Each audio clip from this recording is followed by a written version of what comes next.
Hello. So, I've decided to just talk and talk and talk and talk and just give some tips about how to survive life in general, not just in case of a lockdown. So, this is Bijoyini Ganguly here, a 30-year-old Bengali person living in Bengaluru, like so many, so many of our fellow Bengalis. But you know what? At the end of the day, your existence is not just defined by your ethnicity or your education or your job for that matter. Yes, these things do matter. It's like an amalgamation of all these things plus what you really like to do and what you do not like to do, everything combined. That makes up your identity. But this particular post video is not really about identity crisis or anything, but I'll admit it's an essential part of people who are living away from home. This constant struggle to define who you are and keep redefining yourself, it'll always be there at the heart of whatever we do and why we do it. Okay, so back to my tips and tricks for surviving life in general, not just life in a lockdown. But yes, since we are in a lockdown, let's speak from the lockdown perspective per se. So, well, online people have been doing a lot of productive things. People have been making things from waste, cooking with very few ingredients from the fridge, making gourmet meals, chilling, writing, sleeping, dreaming, exercising, losing weight. You know, I know. I know the feeling. I know the feeling when you realize that what have you done? Nothing. Just slept, stayed awake, Netflixed. Yeah, I know. That matters. So, but I'm just taking a reality check. Is that really bad doing nothing? No, not really. Because for us, millennials are just the generation before the millennials, Generation Z, I think. We're just chasing so many things. But Netflixing is not really bad. I managed to catch up on Gone Girl, Zodiac, Mystic River, Lucy, just to name a few. Fracture, The Invitation. So all of these are movies, horror movies, not horror, sorry, scratch that, thriller movies that I've been meaning to watch for quite a while. But I never got the time just to sit and watch it. Was always rushing around somewhere. These were always on my list. Now I feel better. I watch them. I have it with me. Then I also started reading. Okay, so the reading thing. So during the lockdown, the main one, I could not read. I was in such a reader's block. You heard of writer's block? Reader's block is worse. So you open a book and you're like, what's the point? And you again just close it and you open some web page and you waste your time. After the lockdown kind of lifted, semi-lifted part, I went to a bookshop. I browsed. I purchased a few books. It was an amazing feeling, believe me. So, I'm gonna give a review of a book called The Haunted Doll's House by M.R. James. All of us have heard of Edgar Allan Poe. Who else? Sorry, my bad. Bram Stoker, and so on and so forth. But M.R. James is actually the father of the modern ghost story as we know it. I think. At least Ruskin Bond says so. And if he says so, I'm just ready to swear blind on it, right? It's Ruskin Bond. So this book, it was an anthology of short stories chosen by Ruskin Bond.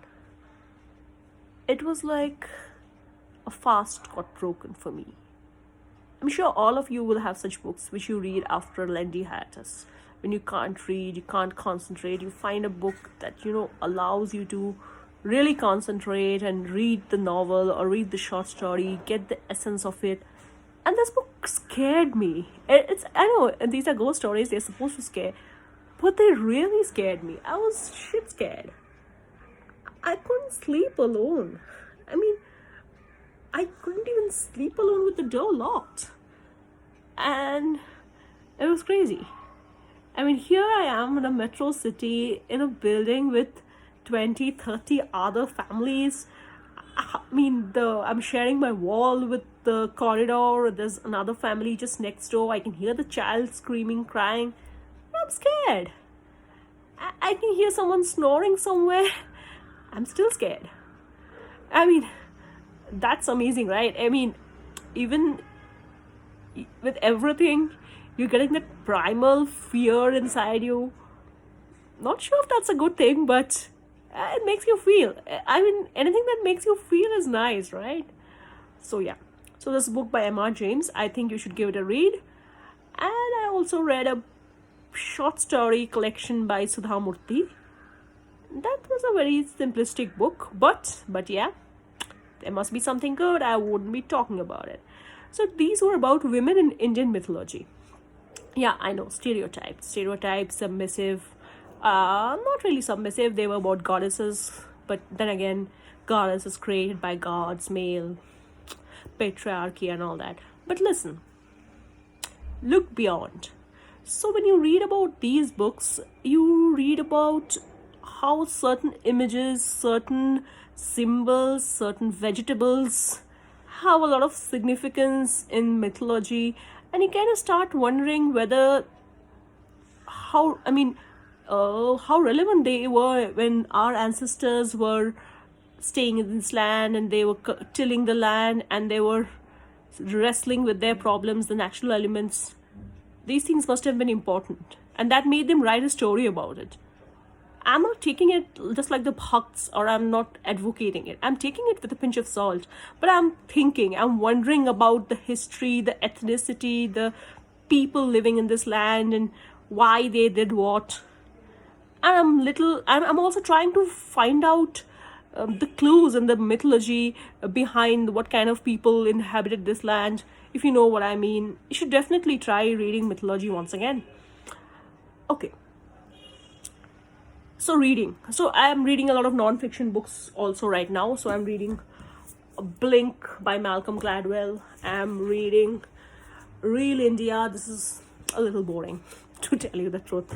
But the cover was nice and it was about films and Bollywood. I think I'm going to finish it. It's readable. It's easy. It's simple. Okay. So apart from that, hobbies. Oh, yes. So hobbies, a lot of people did a lot of things. What did I do? FoMo and etc. But I did take up painting. I managed to slip into an art store in town in the middle of the lockdown and got some supplies. Excuse me. My paintings weren't perfect. I'm not sure you can even call them good. My Instagram's flooded with it, got a few likes. I didn't do it for the gram. It's therapeutic. It's unbelievably therapeutic. Just the feeling of painting, of having colors splash all over your canvas or your paper or your doodling pad. It's an amazing feeling. You should definitely do it. If you haven't done it, you can do it now.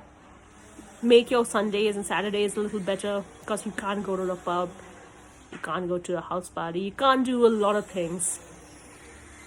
What sucks? A lot of things. I can't go to a theater to watch a movie, which was a part of my routine. We used to do it every fortnight here. Enough about me. Hobbies, reading, cooking. Cooking is therapeutic. Not like I'm not like a chef or something, but if you feel hungry and you can just start, whipping up a snack or something, it'll make you feel more full when you eat the snack that you've cooked yourself. The feeling of having the onions frying and then the tomatoes and capsicums that go in, they soften, you add your noodle or you add your breads chopped into pieces to make bread poha or whatever. Or just you make a sandwich and kind of toast it in butter. It's very unhealthy. Yeah, but it's feel good.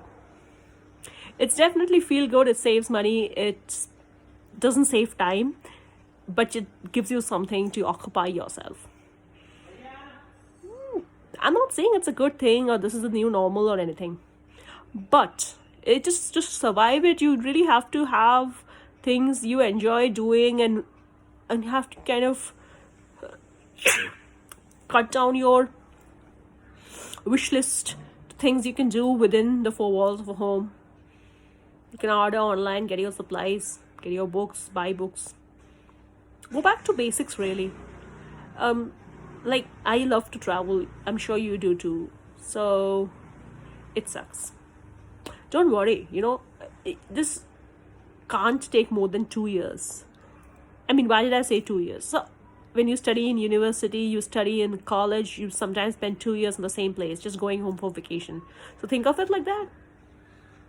No, I'm not asking you to do the data science course, but you should, I guess. I'm trying to learn Python. I tried to learn Python in college, in engineering college. Never ended up going beyond the first few web pages, I think, of the tutorial. I'm at the same stage now. Let's see if I can finish it.